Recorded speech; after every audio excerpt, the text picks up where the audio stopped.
Would you believe me if I told you that just one battle changed the entire order of the world? What if I told you that the Viking Age, centuries of raids, conquest, and legend, didn't end with a treaty, but with one arrow?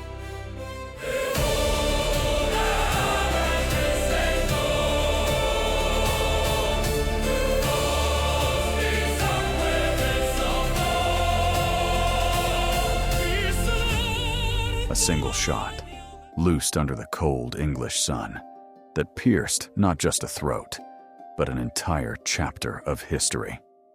On a crisp September morning in 1066, the green fields of Yorkshire trembled beneath the boots of two kings. One, Harald Hardrada, the storm-born king of Norway, the last great Viking. The other, Harald Godwinson, king of England, desperate, furious, and unrelenting. Between them stood the fate of the old world and the birth of a new one. The North Sea was calm that September, but the horizon was alive. Out of the morning, mist rose a forest of sails, ghostly and silent, blotting out the sun. At their prows, snarled dragons and ravens of carved wood, ancient symbols of a people who had once made the world tremble. This was no raid. This was an invasion. At its head, Hardrada, the thunderbolt of the north.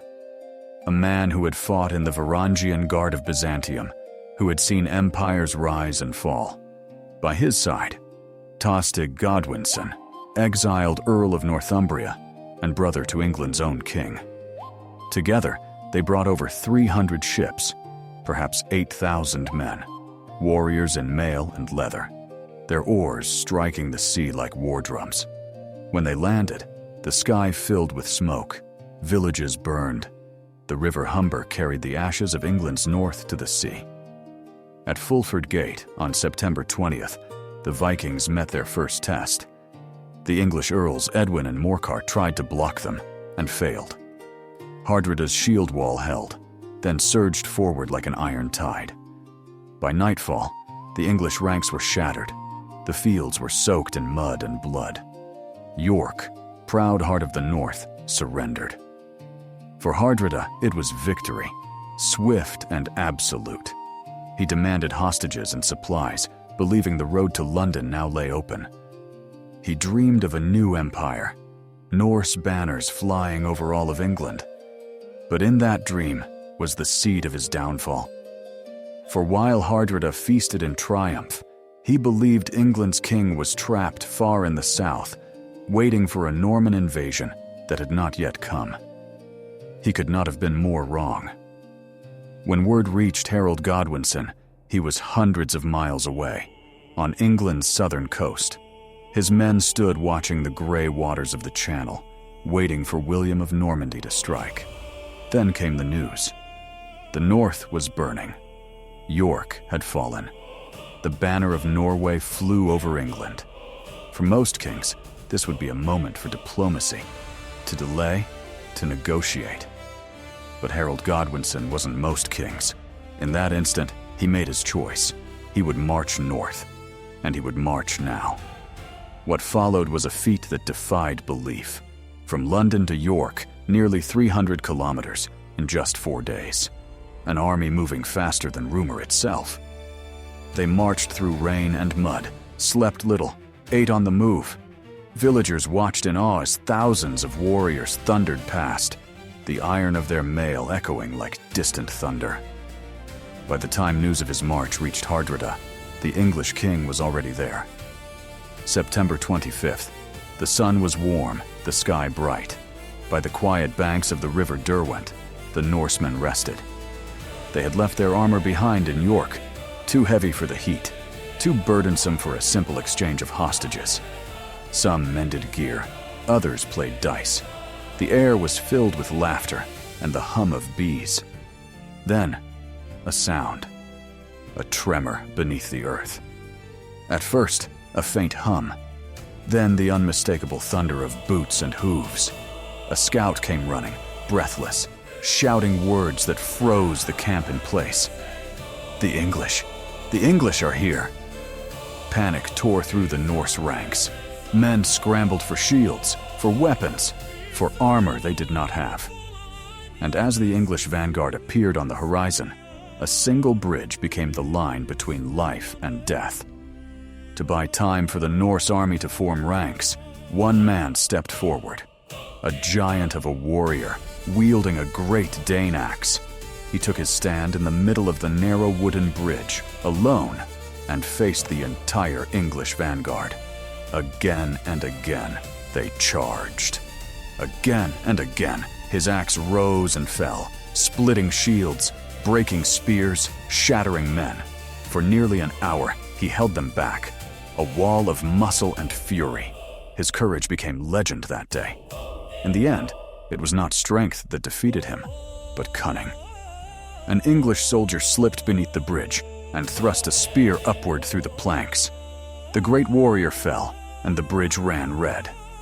The path to the Vikings was open. The English surged across the bridge. On the far bank, the Norsemen formed a shield wall, uneven, unready, but unbroken. The two armies collided with a roar that shook the fields. Spears shattered, swords flashed, men grappled and fell.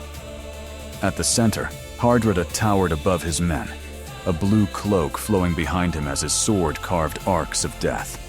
He was the last Viking, a storm given flesh. But even storms fade. An English arrow, flying unseen through the chaos, found the gap beneath his mail. It pierced his throat. Hardrada staggered, clutching his banner, Land Waster, the great raven of Norway, and fell. The raven dipped toward the earth. The Viking age fell with it. Even as Hardrada's body cooled, the battle raged on. King Harald called out to his brother Tostig across the field, "Stand down, and you shall have your lands again." But Tostig's answer was steel.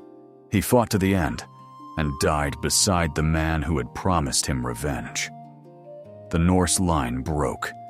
Men fled toward the ships at recall, hunted by English horsemen. Of the 300 ships that had crossed the sea, only 24 were needed to carry the survivors home. The dream of a Viking England died on that field. The fields of Stamford Bridge were silent now. Smoke drifted. Ravens gathered. King Harald Godwinson had triumphed, but his victory came at a terrible cost. His men were exhausted, wounded, and few. And even as the dead were buried by the river, a messenger rode into camp. From the south, William of Normandy had landed. There would be no rest. The king turned his weary army south again, toward Hastings, and into the jaws of destiny. The Viking age was over, but a new storm was about to begin. The Battle of Stamford Bridge became symbolic, and, in effect, the end of the Viking age. For nearly 3 centuries, northern seafarers, Danes, Norwegians, and Swedes terrorized Europe, burning monasteries, plundering the coast, founding new kingdoms. Their ships reached Constantinople and Vinland, North America. But after 1066, this fire faded. Harald Hardrada was the last of the great conquerors of the Viking spirit. His death was a turning point, not just a military disaster, but the death of the very idea of Viking dominance. Of 300 ships, he arrived with experience and returned home only 24 years later. Norway lost not only its king, but also the cream of its army, the elite, the veterans of the initial campaigns. After this, not a single Scandinavian power again considered conquering England. The North transformed from a predator into a traitor. Instead of swords, runes, instead of raids, merchant treaties. The Viking became a merchant, a sailor, a peasant. The Battle of Stamford Bridge closed the age of the Varangians and ushered in the age of kings. For England, this battle was the greatest military victory in its early history, and simultaneously, a fatal trap. Harald Godwinson demonstrated miracles of determination and speed.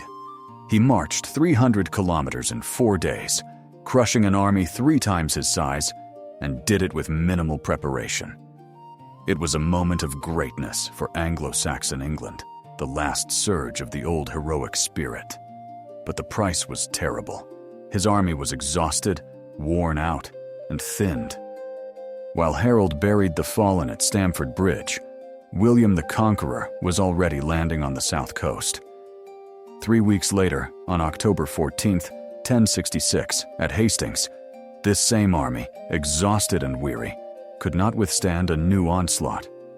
Harold died, and England lost its Anglo-Saxon independence forever. It could be said that victory at Stamford Bridge led directly to defeat at Hastings. If Hardrada had not invaded, Harold might have held the south and perhaps stopped the Normans.